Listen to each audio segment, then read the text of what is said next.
चुनाव आयोग ने 2024 लोकसभा चुनाव को लेकर के बीजेपी को बड़ा झटका दिया है। आयोग ने साफ कर दिया है कि वन नेशन वन इलेक्शन 2024 में संभव नहीं है। चुनाव आयोग के इस रुख से मोदी सरकार के वन नेशन वन इलेक्शन मुद्दे की हवा निकल गई है। क्या है पूरी खबर, देखते हैं इस रिपोर्ट में। वन नेशन वन इलेक्शन को लेकर बीजेपी नेताओं ने बड़े बड़े दावे किए थे, लेकिन इन दावों पर चुनाव आयोग ने पलीता लगा दिया है।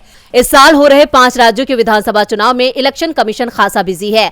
उसके बाद आयोग 2024 की तैयारी में जुट जाएगा। ऐसे में चुनाव आयोग के पास वक्त की काफी कमी है, क्योंकि आयोग को 18वीं लोकसभा के लिए मई 2024 में चुनाव कराना है। एक देश एक चुनाव को लेकर लॉ कमीशन तैयारियों में जुटा है, तो चुनाव आयोग ने नई व्यवस्था को लागू करने के लिए 1 साल का वक्त मांगा है।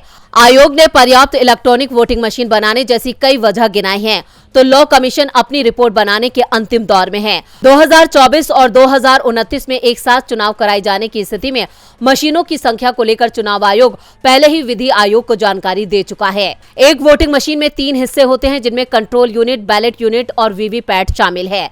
2024 के लिए 11,49,000 अतिरिक्त कंट्रोल यूनिट, 15,97,000 बैलेट यूनिट्स और 12,37,000 वीवीपैट की जरूरत होगी। इसमें 5200 करोड़ रुपए का खर्च आएगा। 2029 में इलेक्शन कमीशन को 53,76,000 बैलेट यूनिट्स, 38,67,000 कंट्रोल यूनिट्स और 41,65,000 वीवीपैट की जरूरत होगी। इसकी बड़ी वजह पोलिंग स्टेशन और मतदाताओं की बढ़ती संख्या है। खबरों की माने तो चुनाव आयोग वैश्विक स्तर पर सेमीकंडक्टर और चिप की कमी को लेकर भी चिंता जाहिर कर चुका है। दरअसल ईवीएम और वीवीपैट यानी वेरीफिएबल पेपर ऑडिट ट्रेल मशीनों में चिप मुख्य रूप से इस्तेमाल होती है।